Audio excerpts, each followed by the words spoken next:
altivez que se levanta contra el conocimiento de Dios y llevando cautivo todo pensamiento a la obediencia a Cristo. Amén. Amén. Hermano, la mente es un campo de batalla. Amén. Ahí es donde comienza todas nuestras batallas.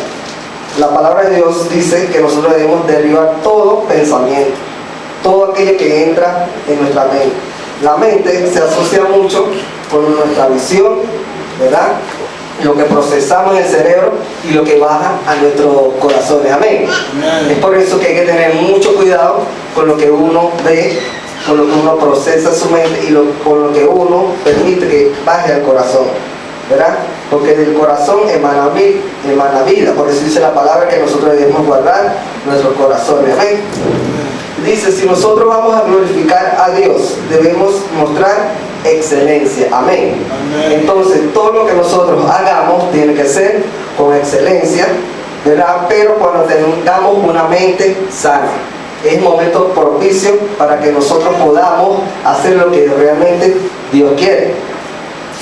Y por aquí vamos a ver un video rápidamente.